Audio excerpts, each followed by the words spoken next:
Tonight, we delve into a case so profoundly disturbing, its chilling reality permeated popular culture, directly inspiring some of history's most iconic horror characters. We are examining the verified facts surrounding Edward Theodore Gein, often referred to as the Butcher of Plainfield. Gein's story stands as a stark testament to the darkest capabilities of the human mind. It serves as a grim reminder that at times, the most terrifying monsters are regrettably real. Our objective here is to present a meticulous chronological timeline of the events that unfolded around Ed Gein. What you are about to hear are the verified facts of this profoundly disturbing case, presented without embellishment. We focus solely on the historical record of a series of events that, frankly, continue to resonate with a chilling impact. Edward Theodore Gein was born on August 27, 1906 in La Crosse, Wisconsin. His early life, it really offers a crucial insight into the formative influences that would later shape his existence. In 1914, the family, including his older brother Henry, relocated to an isolated 160-acre farm outside Plainfield, Wisconsin. Yes, this rural seclusion would become a central defining feature of their lives. And it was heavily influenced by their mother, Augusta Gein. Augusta's beliefs were, well, they weren't merely strict, they bordered on fanaticism. Absolutely. She was a devout fundamentalist Lutheran, interpreting her faith with extreme rigidity. This was interwoven with a profound personal paranoia, particularly concerning the inherent sinfulness of women and the corrupting nature of sexual desire. She saw herself as the singular exception to this perceived universal depravity. Exactly. And she constantly subjected both Ed and Henry to intense daily lectures condemning women as agents of sin and the world outside as a place of moral decay. It was relentless. This oppressive upbringing ensured a life of profound isolation for both Ed Gein and Henry. Augusta actively forbade any outside friendships and vigorously discouraged social activities, effectively binding her sons to the confines of their isolated farm. And this lack of external interaction, it profoundly impacted Ed Gein. He struggled significantly with social awkwardness and became a target for bullying at school. His already fragile social skills further stunted by his mother's complete control. It seems, though, that his brother Henry reacted somewhat differently. Well, accounts from those few who observed the Gein household at the time suggest that while Ed Gein largely conformed, internalized his mother's severe strictures, his older brother Henry often showed signs of resistance. Henry was known to openly criticize Augusta's overwhelming control and her relentless condemnation of others. So a clear divergence in how the two brothers responded to their mother's extreme influence. A very clear divergence, yes. This early difference in their coping mechanisms, it perhaps foreshadowed the profound internal struggles that would later define Ed Gein's solitude. The deeply restrictive Gein family structure, which had dictated Ed's entire existence, began to unravel in the 1940s with a series of significant deaths. On April 1, 1940, their father, George Philip Gein, died of heart failure at the age of 65.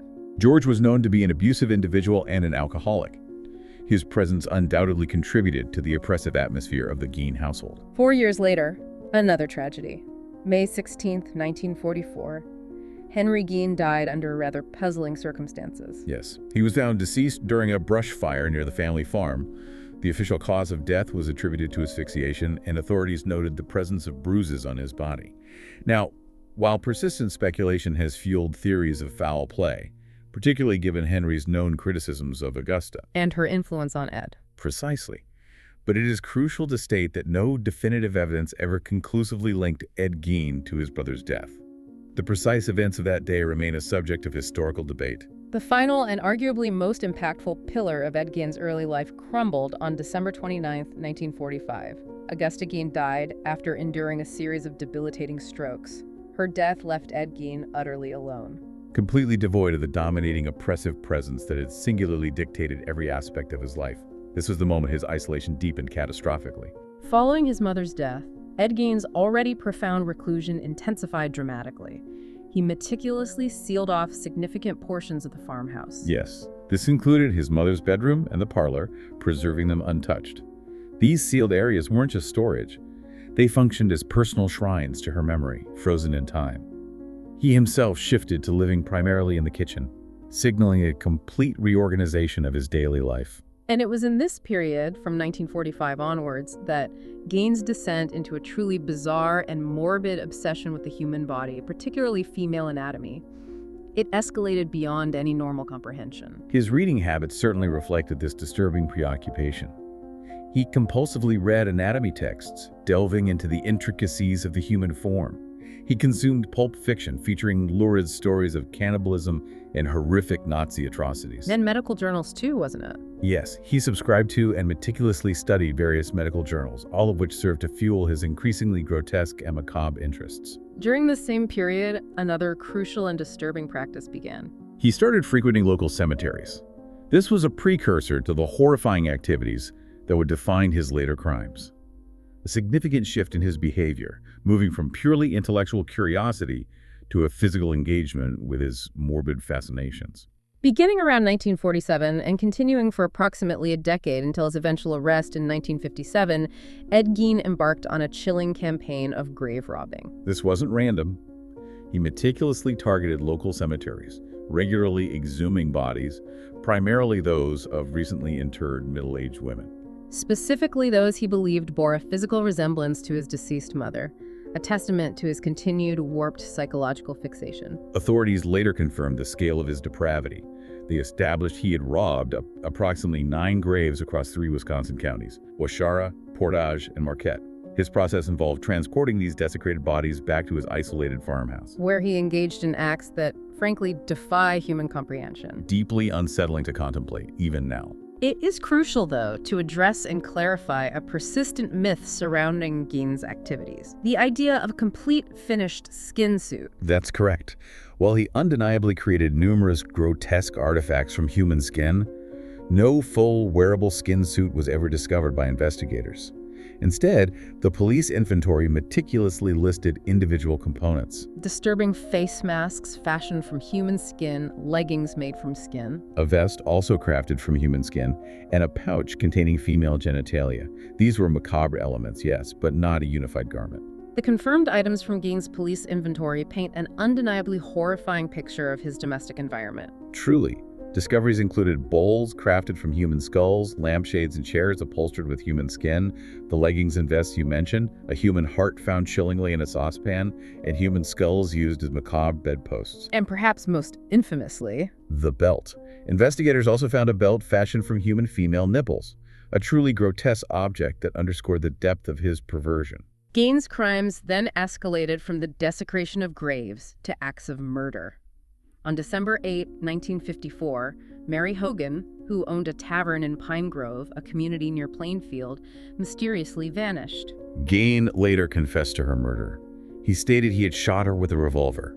Her severed head was among the many grim discoveries made at Gein's farmhouse years later, confirming her fate. Yet, despite the confession and the evidence, he was never formally charged for Hogan's murder. No, owing to his subsequent insanity ruling. It's a legal technicality that highlights the complex nature of his case. The full extent of Gein's horrifying activities would only be fully unveiled with his next victim. Bernice Worden. On November 16, 1957, she disappeared. She owned the local hardware store in Plainfield. Her son, Frank Worden, discovered the store empty, the cash register left open, and distinct bloodstains on the floor. And he promptly informed the sheriff that Ed Gein had been the very last customer. Yes, stating he'd purchased antifreeze. This detail immediately triggered suspicion, leading law enforcement directly to Gein's doorstep. The disappearance of Bernice Worden immediately funneled law enforcement's attention directly to Gein's isolated property. On the evening of November 16, 1957, Sheriff Art Schley, accompanied by his deputies, arrived at the desolate farm, a place of profound solitude and, as they would discover, hidden horrors. What they discovered defied comprehension. It shocked even seasoned officers. Inside a shed located on the property, Bernice Worden's decapitated body was found. Found hanging upside down. Yes, dressed and grotesquely gutted, eerily reminiscent of a deer prepared for butchering. This initial gruesome discovery, however, was only the very beginning of the unimaginable horror that awaited them within the farmhouse itself. The following day, November 17, 1957, further extensive searches of Gein's farmhouse revealed a scene of unparalleled and profound horror. The entire house wasn't merely a dwelling. No, it had been transformed into a macabre museum of human remains, meticulously repurposed into grotesque decorations and functional everyday objects. Every room held a new, chilling discovery. The documented discoveries from the comprehensive police inventory, they underscore the sheer scale of the horror. Human faces, prepared and used as masks. Bowls crafted from human skulls. Chairs upholstered with human skin. Leggings and vests fashioned from human skin. A human heart found placed in a saucepan. Skulls serving as bizarre bedposts. The infamous belt made of human female nipples was also recovered. Yes, and critically, the severed head of Mary Hogan, who had disappeared 3 years prior, was discovered. The sheer scale and the utterly disturbing nature of these findings profoundly shocked seasoned law enforcement officers to their very core. Ed Gein was arrested on November 17, 1957. During his subsequent questioning, he confessed calmly to the murders of both Bernice Worden and Mary Hogan, as well as admitting to the grave robberies. His demeanor during these interrogations was frequently described as being in a profound daze, often punctuated by random and utterly inappropriate laughter, a chilling inconsistency to the calm recitation of his horrific acts. These observed behaviors, the daze, the disorganized thinking, they were noted in his psychiatric evaluations. They were, yes, meticulously noted, and consistently found to be indicative of aspects of schizophrenia, a severe mental disorder that profoundly affects how a person thinks, feels, and behaves. This diagnosis would ultimately determine his legal fate.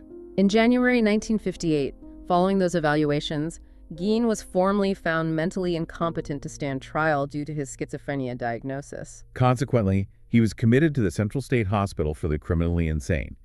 He was deemed unable to comprehend the proceedings against him at that time. A decade passed. Then, in July 1968, Ed Gein was reevaluated and deemed sane enough to finally stand trial for his crimes. He was subsequently found guilty of the murder of Bernice Worden. However, a critical legal distinction was made. Due to his established legal insanity at the time the crime was committed, he was recommitted to a mental institution rather than a prison. And it's important to reiterate, while he confessed to Mary Hogan's murder, He was only formally convicted of Bernice Worden's murder during this trial. the Gein farmhouse itself met a grim end. It was heavily damaged by fire in March 1958, mere months after the horrific discoveries. Arson was strongly suspected, but never definitively proven. By 1978, the remnants of the structure had been completely dismantled and salvaged, largely by collectors eager for macabre souvenirs from such a notorious and unsettling site. Edward Theodore Gein lived out the remainder of his life confined within various mental institutions. He died on July 26, 1984, from respiratory failure and lung cancer at the Mendota Mental Health Institute in Madison, Wisconsin. He was 77 years old. He was subsequently buried next to his mother in Plainfield Cemetery. The very ground from which he had once exhumed remains. Despite his death, Gein's chilling legacy endures with an undeniable power, primarily because his grotesque crimes served as the direct, undeniable inspiration for some of horror's most enduring and iconic figures in popular culture. His story directly influenced Robert Bloch's novel Psycho, which in turn became Alfred Hitchcock's seminal film masterpiece. The character of Norman Bates, his profoundly disturbed relationship with his mother, his unsettling macabre hobby drew heavily and unmistakably from elements of Gein's documented reality, shaping an archetypal villain. Similarly, Tobe Hooper's terrifying film, The Texas Chainsaw Massacre, found direct inspiration in Gein's practice of creating household items from human remains. That element specifically informed the horrifying character of Leatherface and the gruesome, unsettling nature of his family's home, solidifying Gein's influence on the landscape of cinematic horror. Even Buffalo Bill from The Silence of the Lambs bears conceptual ties to Gein's desire for a woman suit, albeit an exaggerated and fictionalized interpretation. Right. While these films undeniably exaggerated certain aspects of his crimes for dramatic, terrifying effect, for instance, there was no full, completed skin suit discovered and no confirmed instances of cannibalism. They collectively solidified Ed Gein's permanent, unsettling place in the pantheon of real-life horror. These fictionalizations forever blurred the lines between documented fact and terrifying fiction in the public imagination. The case of Ed Gein remains a profound and deeply disturbing exploration into the depths of human depravity and the lasting, catastrophic psychological impact of severe isolation coupled with profoundly dysfunctional relationships. His story continues to both fascinate and horrify, serving as a chilling, enduring testament to the immense power of real events to shape our cultural narratives of fear and our understanding of the monstrous. That concludes our dive into the meticulously documented timeline of Ed Gein. We encourage you to like, share, and subscribe for more in-depth reports and analyses of complex subjects. And please leave your thoughtful comments and reflections in the comments section below. Thank you for joining us.